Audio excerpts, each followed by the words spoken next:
What is up, everybody? Welcome back to another video. In today's video, we are back with another episode of Lions Latest, where we go through the latest Detroit Lions news. And today, we have some more free agency updates, some more free agency news in-house for the Detroit Lions before we kick off free agency. Really, Monday, the tampering period begins. Actually, by the time you're probably seeing this, it's probably technically Monday. But Wednesday, officially signings will be made. Free agency is here. It's upon us. And a couple more in-house moves have been made for the Detroit Lions, and there was a big one that went down today. So let's get it started. The city's been down, and it found a way to get up. And when you knock us down, we're going to get up. And on the way up, we're going to bite a kneecap off, all right? And we're going to stand up, and then it's going to take two more shots to knock us down. We're going to take another hunk out of you. Before long, we're going to be the last one standing. Welcome, everybody, to another video. Glad you guys are here, and we are back with some Detroit Lions free agency news. And today, it's a lot of in-house news for the Detroit Lions. As the tampering period begins Monday, which by the time we're watching this is probably technically Monday. Wednesday, you can officially sign unrestricted free agents from other teams that are available. But free agency is definitely underway. And for the Detroit Lions, they have been making moves. And we're going to take a look at some of these contracts because the Lions set these contracts up pretty darn nice. But today, there was a re-signing that I'm going to be honest, I got to the point where I just really wasn't expecting it to happen, but I was hoping it would happen, and today it did happen. So I'm super excited about that. We'll get to that in a second, but let's waste no time because we're going to take a look at the Lions salary cap. We're going to take a look at who has not been re-signed yet, but we got to talk about the moves that have been made. So let's start with today. The first announcement that we had today in terms of re-signing for the Detroit Lions is the Detroit Lions re-signing safety C.J. Moore to a 1-year up to $2.4 million deal. Now, before we get into the contract details and things like that, I first just want to talk about C.J. Moore a little bit. You know, we'll try to kind of make this short and sweet to get the news out there. But we talked about C.J. Moore back in our restricted free agents video, and it kind of forced me to dive into the film on C.J. Moore because you don't really point him out when you're watching during the season. He didn't have that big of a role for the Lions. However, when you watch the All-22 back and you find the games that he started to play, and you really see how his snap counts from really week 11 on started to find the field defensively, he was always a factor for us on special teams. You know, he was the personal protector for Jack Fox. He converted a special teams first down against the L.A. Rams. Always helpful on special teams, played 69% of the snaps on special teams. However, defensively, his role started to kind of come together. And when you take a look at the film of C.J. Moore, I got to be honest, I was pretty impressed with him. Now, we talked about him much more in that restricted free agent video, so if you want to know more about C.J. Moore, check out that video. We kind of dive into it. More importantly, where they can utilize him on defense. And we saw it in the last week of the season, but we really, like I said, saw from week 11 on. We saw him in the Arizona Cardinals game. He played every single snap defensively in that game, 75 defensive snaps, playing like a deep safety in that game, a 5'11", 197-pound safety. Statistically speaking, the guy had 22 combined tackles. He only missed 2 tackles, according to Pro Football Reference. He also only allowed 8 completions on 12 targets, and he also had 1 pressure as we saw him blitz. But in that Cardinals game, we saw him take every single snap. And then, as the year continued to go on, we saw him in the final week of season against Green Bay, where he accounted for 12 snaps. We saw the Lions put him in the box. You saw versatility within the ways the Lions felt like they could use a guy like C.J. Moore. He was playing in the box, and that ended up leading to his first career interception, where the ball was deflected by Jalen Reeves-Maybin, who was blitzing, and it was picked off by C.J. Moore, and it kind of sealed the deal. Not completely, but it kind of did. Tracy Walker had the one that really sealed the deal. But C.J. Moore started to find a little bit of a role defensively. Small as the sample size it is, he only played 158 defensive snaps. The film looked pretty solid. It really did. It looked like there was something there. And of course, him being a restricted free agent, meaning he is young. The guy is only 26 years old. So he's still a very young player. And like I said, the Lions are light at the safety position. We know that. They did bring back Juju Hughes, who was an exclusive rights free agent, who we didn't have last season. We picked him up at the end of the year. Tracy Walker has not been re-signed yet. Dean Marlowe has not been re-signed. The safety position is kind of light. I mean, right now you got guys like Brady Breeze, Juju Hughes, Will Harris, but now you add C.J. Moore to that mix. And I got to be honest, man, when you take a look at him and you compare him to Dean Marlowe, who played a lot more, of course, but when you see the snaps that C.J. Moore started to get and the versatility that he has, especially in zone, still a very young player, not a ton of experience there, but C.J. Moore was one of those players like, yeah, I would definitely look into re-signing C.J. Moore, and the Lions have made that happen, okay? So I actually love it. I actually really love it, especially where we're at depth-wise. Now, I would love to bring back Tracy. I think it's a must. I think the Lions need to bring back Tracy. Unless he's asking for like a ridiculous amount of money, which is possible. I think we have to bring back Tracy. However, the bringing back of CJ Moore, I really like it. And it just seems like his role has an opportunity to get much bigger going forward with the Lions. So looking at his contract details, signed to the 1 year up to $2.4 million deal. As we said, $800,000 is guaranteed, which means he has an $800K dead cap for this season. Up to 2.4, there have been incentives with contracts the Lions have been putting together. So there's that. Now the cap number is only $1.75 million for the Lions, which is not very expensive. And the Lions have done this with another contract that was actually kind of impressive the way that they made this thing work. DJ Moore is back, a restricted free agent. Lions have been bringing back the restricted free agents, right? You got Josh Woods. I think Josh Woods is a restricted free agent. Jason Gabinda. Now you have CJ Moore. And we got another one to talk about. CJ Moore, if you did end up cutting him this season, you would save $950K. You would just have an $800K dead cap. Like huge amount of dead cap, anything like that. Now let's move on to the other re-signing that was announced very recently that the Lions have made. This one we don't have the contract details on as of this second, but what we do know is that the Lions are going to resign this player, and I'm super excited about it. I really don't know. I did not expect this to happen, but this is another restricted free agent. It was really like the main restricted free agent in that video. That was Evan Brown, the Lions' backup center. Now, in that video, we talked about the concerns is that Evan Brown, his stock is as high as it may get. And this is an opportunity for him to possibly look elsewhere, look to have an opportunity maybe to try to compete for a starting position. He was a terrific pass protector, not as much of a people mover. I don't really view him as a guard, even though he's played guard going back to college. I don't really view him as a guard. You know, we saw him start at guard, then he moved to the center position, but he was a really reliable backup center. He started in 12 games for us last season. And when you see the way that he played, production, the efficiency, by any metric that you look at, whether that's ESPN, Pro Football Focus, really solid for us last season. Look, we have the highest paid center in the National Football League, so that's great, and hopefully he's back next season. But Evan Brown was really solid to the point where it was like, man, we really got to bring this guy back because we know how much it hurt us when we had a loss at the tackle position, and you felt it when Evan Brown was not there. And the Lions bringing back Ryan McCollum, re-signing Ryan McCollum, kind of gave me that feeling that, oh, they're not going to get Evan Brown back. He's going to look to go elsewhere. However, the reports are, as of tonight, or I guess last night, the Detroit Lions are re-signing Evan Brown to a 1-year deal, according to Ian Rappaport. What? Okay, I don't know what the contract details are. I'm sure there's some incentives in this. I don't know what they are. And this may not be the cheapest 1-year deal. I wouldn't assume the Lions went super expensive with this, but I would assume it's not the cheapest 1-year deal either because Evan Brown played well enough where, I mean, he earned a little bit of money. I'm glad he chose to come back with us for another season. Maybe the Lions will give him an opportunity to compete at the guard position and see if he can compete at that spot next year, depending on what happens with Big V. They cut him something like that. You know, you could have him and Tommy Kramer because Tommy Kramer has also been re-signed as an exclusive rights free agent. So either way, I just love the fact that the guy is back. And this is, as we say, this is the strength of the Lions team. When you think about what's their strength, offensively, it's the offensive line. So why take away from that? If you have an opportunity to bring a guy back like Evan Brown, bring him back. Because what killed us last year? Depth killed us at a lot of spots that we didn't have it. And Evan Brown is proven. He's a proven commodity at this point where you know what you're going to get. He stepped in very nicely for us, and I'm so happy that Evan Brown is back. Don't know what the amount is. We know the tender amount. The cheapest tender would have been $2.4 million, which is somewhat similar to what CJ Moore could make at the high end, $2.4 million, which would be like a right of refusal or original tender for a restricted free agent that you could place on the player. But a second round tender would have been about $3.9 million. I had the feeling that before this signing happened, of course, when we did that video, that it would be somewhere in that second round range that the Lions could consider putting a second round tender on the guy. But instead, they have just re-signed. They've came to a deal. So I don't know how expensive it is. Lions may give him an opportunity at guard. I think that's fair to give him a shot. Why not? But just to have this guy back as a backup center is, I think it was a must-have. Don't take away a piece from that build on it. If you look at the Lions offensive line right now, it's really intact. I mean, it looks basically the same as it did last year. Tommy Kramer's back. You have Logan Stenberg under contract. You have Evan Brown now back. You have Matt Nelson back. Your offensive line is basically what it was last season. Everybody is pretty much back.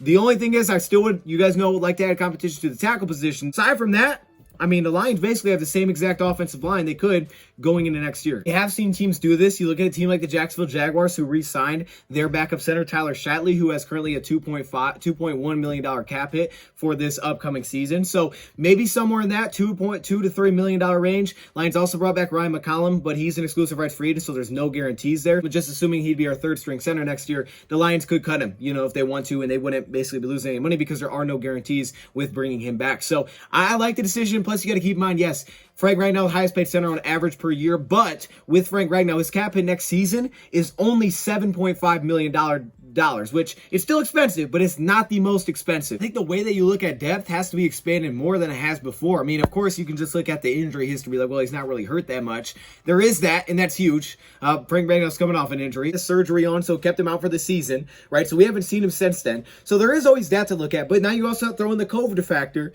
which you just pops out of nowhere, and who knows, that can be very effective, right? It could just happen. So what happens in Lions next season? We're in this huge game, and all of a sudden, Evan Brown or Frank Ragnow, he's on the COVID list and he can't play. What do you do at that point, right? Do you put Jonah Jackson at center? What if Tommy Kramer can't go? Like, there's that depth to it now, as well as there's that extra factor they have to take in consideration is the COVID side that can take you out of games. Now you're also playing 17 games, and there is that side of it as well. And I've heard discussions about this when you talk about practice and how much to practice guys, make sure that they get the proper rest.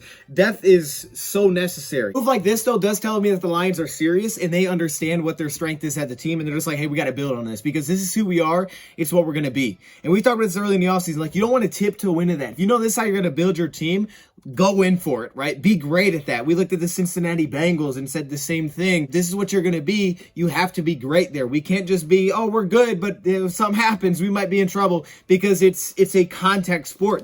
Even if it wasn't contact, there's a chance you could be in trouble where someone could get hurt. You have to do this, especially by the position that he plays. Maybe his long-term spot isn't, I'm going to take Big V spot at guard, but he still does have the background, so there's some versatility there. In a pinch, you could probably use him there, but you have guys that can move around at different spots, where that's the Tommy Kramers, now the Jonah Jacksons. So that being only $7.5 million is a guy in comparison to a guy like Rodney Hudson, who's 12.6, or Corey Linsley, who's 11.6. You know, it is cheaper than that. And as always, stick to the roots. Pay your players that produced and earned a contract. That's where Brad Holmes comes from. He understands that. And as we can see, this is what they're doing here without even having the contract details. Let's talk about some contract details. Let's take a look at Josh Reynolds' contract, because the details have come out for Josh Reynolds on his 2-year, up to $12 million deal is what we were told. So we heard up to $12 million. You assume there's incentives in there. We assumed it was pretty incentive heavy. It's around $6 million on average. And you kind of look at that range for receivers. And, you know, it's kind of like that edge of like some solid production when you look at, you know, kind of that price point. So the Detroit Lions re-signed Josh Reynolds, and now we have gotten the contract details. I think the Lions did an incredible job with how they worked out these contract details when you talk about cap number specifically for this next season, because apparently, according to Over the Cap, there's a lot of incentives here. So let's kind of just go through it really quickly. You take a look at 2022, this upcoming season. The biggest question is, what's his cap number? If you want to know how much money Lions are going to have in free agency, cap number is where you got to look, because if that cap number is $8 million, that's $8 million you don't got to spend. If it's $2 million, that's great. It's $2 million you don't have to spend, but that's the big thing to focus on.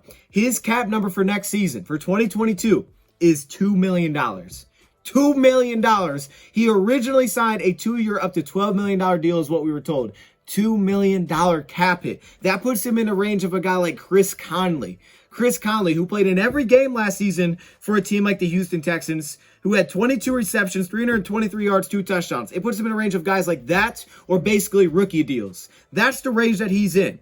Now, you compare those stats, they're similar to Josh Reynolds, but Josh Reynolds did in 7 games basically what Chris Conley did in an entire season, where he started 10 games. 300-plus yards, 19 receptions, 2 touchdowns. That is a beautiful price point for the Lions. In his contract, he has the $1.5 million guaranteed. He has this $1.5 million signing bonus that he's gonna get. He's gonna get it right away. That'll spread out. $1.5 million he's gonna get right away, and it could spread to the 2 seasons. The Lions added no void years according to Over the Cap. Then you also have $1.2 million in guarantees for this season. There's also $50K in workout bonus. So basically, if the Detroit Lions end up cutting him this season, technically lose $700K, because his cap number is only $2 million, yet his dead cap's $2.7 million because of how the guarantees are set up there. So you would lose money cutting him, which means he's kind of locked in for this year. I mean, you could cut him. It wouldn't benefit your team at all. You'd just be losing money at that point. However, for next season, as the cap number goes up, the dead cap goes down. So the Lions are in a good situation where next season his cap number is only $4 million. So it goes up a little bit. Again, we're expecting the salary cap to go up next year. So that's the benefit. So that can cancel itself out. Plus, it's still only $4 million. I mean, it's still not that expensive. Currently, right now, it's 34th 34th in the NFL in terms of contracts for next season. But if you didn't want to keep him around next season, you wanted to cut him, you're like, hey, let's just save for getting our money back. Lions are going to get some money back, because if they cut him for 2023, they would save $3.25 million, and only $750K would be dead cap. That's it. Only $750K, because that's the signing bonus, which is going to spread out through the 2 years. Only $750K would be the dead cap if he's cut next season, because that's, of course, the signing bonus. So that's it for the Detroit Lions. That's it. So basically, you can cut him next year, save $3.2 million if you don't want him after this season. You're kind of locked into it for this year, but the cap, it's only $2 million. So you're basically getting extremely cheap Josh Reynolds back. Extremely cheap. I mean, $6 million, I think you could consider, like, okay, we could try to make sense of that. That's not terrible. $2 million cap hit, money. You know, there's ways to work around a contract, and there's things like that. We knew it was incentive heavy. According to Over the Cap, $4 million in incentives, which can be multiple things. It could be, okay, stats, you know, like, oh, if you get this many receptions, then you get this, you know, amount of money. So it could be that. It could be snap counts. It could be if you're a Pro Bowler, you know, they can do with different things with incentives, but basically the point is it's incentive heavy, so he's going to have to earn more money if he wants to earn more money than what he's currently at right now. So that's awesome for us, right? Because he's going to have to earn it on the field. But aside from that, as of now, the cap number is only $2 million. So it's fantastic in terms of hitting free agency, the amount of money the Lions have right now. CJ Moore, $1.75 million cap hit. Josh Reynolds, $2 million. That's $3.75 million between those two players. That's solid. And depending on what Evan Brown is, that's the one that's still pending. That would put the Detroit Lions roughly at about $34 million in cap space, according to Over the Cap, aside from the re-signing of a guy like Evan Brown, depending on what his number is. So if it's $3 million, we're at $31 million in cap space roughly for this free agency period, which means the Lions have money to spend. That's what this means. Again, about $10 million for the draft, which means they have money to spend, which means the Lions can make some things happen, especially based on the way they've been setting up contracts. So Lions have been backloading a little bit, but even a deal like this, yeah, you backloaded a tad, which is still not much, still only $4 million. And at worst case, we can cut the guy. If we don't have the money, we can cut him. We save $3.2 million. That doesn't hurt. It's kind of like how they set up the Tyrell deal, right? We hear like, oh, it's up to like $7 million, but it turns out it was only like a $4 million cap hit last year. It's kind of what the Lions did here. Our free agents left, Jalen Reeves-Maybin, Tracy Walker, and Charles Harris headline that. Now, Alex Anzalone, according to Dave Burkett, who also said the Detroit Lions were going to be interested in bringing back Evan Brown, which they have tonight, or last night. According to Dave Burkett, the Lions will also be interested in bringing back Alex Anzalone, the linebacker. Haven't heard anything about Jalen. We know he was, kind of shadowing to become a scout. However, we have heard now, according to Dave Burkett, that the Lions are interested in bringing back Alex Anzalone. Will it happen? I don't know. I kind of assumed he wasn't coming back after a social media post and the Derek Barnes last season. I just kind of assumed it wouldn't come back. But you can understand why they could be interested in bringing back. Of course, again, like linebacker, we're kind of light in terms of depth. You have Derek Barnes. You brought back Josh Woods, so you got that. But behind that, it's Devontae Beckett. It's Curtis Bolton. I mean, you don't have tons of depth at linebacker either. Plus, to throw on top of that, Alex Anzalone does give you some versatility, and his contract's probably going to be cheap again. Last year was 1 year, .175, 1 year, $1.75 million deal. May go up a little bit, but it's probably not going up much from that because he didn't play in every game. He had another shoulder injury, which has kind of been his Achilles heel, if you're going to be honest here. It's been the shoulder injury, but there's versatility within his game. And I know what Pro Football Focus says. He wasn't good last year. That's what it says. Watch the film of this guy. You know that he did help us. And again, he was not perfect. And I think a big reason his PFF score is so low is because he's the amount of missed tackles he had. He had 78 combined tackles, but 15 missed tackles playing basically the Mike linebacker role for the Lions. That's not good. That's why his run defense grade is big time lowered for sure. But in coverage, he's solid. He's a very solid option in coverage that you can trust. There's versatility with Alex Anzalone that we've seen. It's not just projecting. We've seen it. We saw it with the Saints. The guy can line up at the edge spot. He can get up on the edge like a Sam. He can play will because he can drop. He's not a great blitzer, right? But we know he can thump people, but he can drop and play coverage. He can man up. We saw him a couple times last year, man up on tight ends. Statistically, in coverage, he allowed a 74 pass rating. That's really good. Sub 70% completion percentage was 69. That's pretty good for a linebacker. 0 touchdowns in the 1 pick. Also had that deflection, which led to an interception. Understands the defense, where guys need to be, can get guys lined up. We also saw that on special teams as well. Familiar with Aaron Glenn. The versatility there, the athleticism. I could see the Lions bringing him back, especially if Jalen doesn't come back. I mean, that was something we talked about early in this offseason. Who'd you rather have? It's tough for me to decide because I'm a very big fan of Alex, who, again, is only 27 years old. It's like the same age as Jalen Reeves-Maybin. They're still both very young players. The shoulder injuries are concerning, and that may just continue to push his price down. But if the Lions were interested in bringing him back, I would be, again, completely down with it. I'm a big fan of Alex Anzalone, but also the side of I think it could make sense. I don't think there'd be an issue with bringing him back either, because right now you want to plug some holes during free agency. We're not like we have to draft this because we don't have another option and then rely on a draft pick. You don't want to have that situation. Lions, with this re-signing of Alex Anzalone, won't necessarily have that situation. Now, they did say that Jalen would have a chance to compete, so I still think even if Alex came back, there's a shot that Jalen comes back, but maybe they just go with one. That's just a rumor. Again, doesn't mean anything. They still could go with Jalen. If I had to predict, I would think they'd go with Jalen and re-sign Jalen before they re-signed Alex Anzalone. I would predict that, but maybe Jalen's looking for a little more money after his best statistical season. As a whole, I would say you could make a pretty solid case Jalen was better than Alex Anzalone last year. It's just that Alex in coverage is pretty nice, and there's versatility and there's chemistry there, but Jalen Remain played well last year. I would think it would be Jalen first, but after hearing that rumor, you got to keep your eyes open, especially after they nailed the one with Evan Brown. So that's something to keep in mind. When you look at the remaining free agents, we have Nick Williams, of course, Jalen, Tracy Walker, Charles Harris. Tracy Walker is a must happen.